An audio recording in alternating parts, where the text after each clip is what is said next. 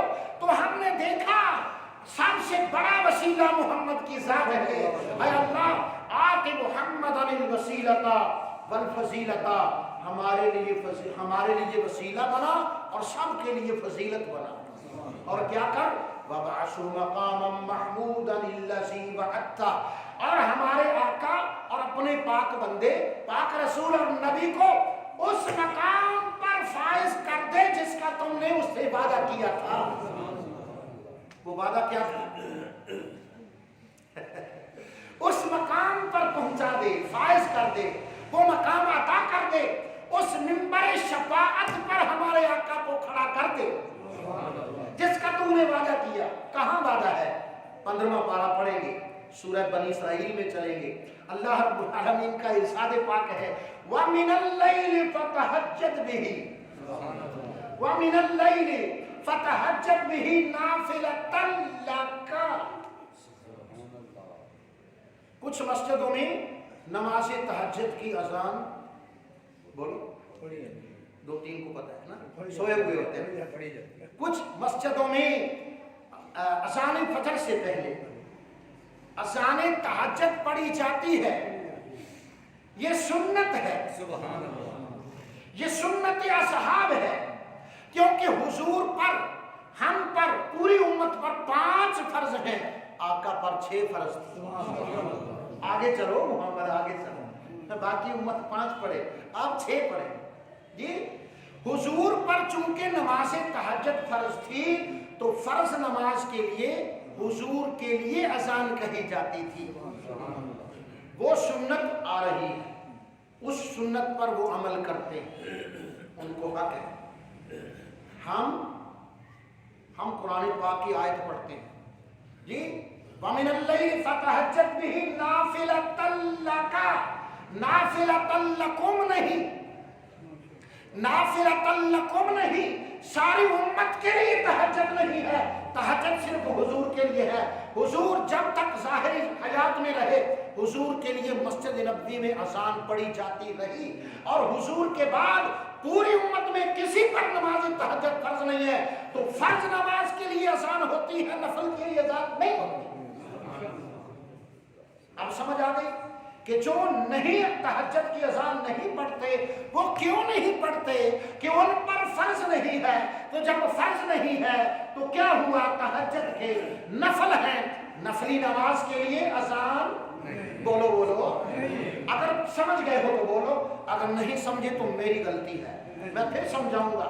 فرض نماز کے لیے اذان ہے، حضور پر فرض تھی، اذان ہوتی تھی، حضور کے بعد پوری امت پر قیامت تک کسی پر تہجد فرض نہیں ہے، تو کیا ہوا؟ نفل ہے، تو نفلی نماز کے لیے اذان نہیں ہوتی۔ ان کا اذان پڑھنا مبارک ہو، ہمارا اذان نہ پڑھنا مبارک ہو۔ انہوں نے اذان پڑھ کر اللہ کا قرب حاصل کیا، ہم خاموش رہے، ہمیں خاموشی سے اللہ کا قرب نصیب۔ کہو فقہ حنفی زندہ باد، حنفی زندہ باد. آپ صرف آپ اور باقی دو جنے. چلو آپ بھی کہتے فقہ حنفی زندہ باد. فقہ حنفی کا کوئی مسئلہ اٹکا ہوا ہو الجھا ہوا ہو فقیر کو بتاؤ انشاءاللہ میں کوشش کروں اور آپ کی دعائیں حاصل کروں. حنفی کیوں نہیں اذان تہجد پڑھتے؟ آج پتہ چلا کہ چونکہ امت پر تہجد فرض نہیں ہے تو جب تہجد فرض نہیں ہے تو کیا ہوا؟ نفل ہوا. تو نفلی نماز کے لیے اذان نہیں ہوتی. لہٰذا ہم بھی حق پر ہیں اور وہ بھی حق پر ہیں کیونکہ حضور کی اس سنت کو انہوں نے جاری رکھا ہوا ہے. نہ وہ کم ہے کم ہم بھی نہیں. وہ بھی کامیاب ہیں ناکام ہم بھی نہیں ہیں. اللہ کی بارگاہ میں انہیں بھی قرب حاصل ہو گیا. حضور کا واسطہ صدقہ وسیلہ ہمیں بھی رسائی نصیب ہو. حضرات ٹائم ختم ہو گیا. اذان کے مسائل ختم نہیں انشاءاللہ. وصلی اللہ تعالی علی حبیبہ محمد وآلہ وصحبہ.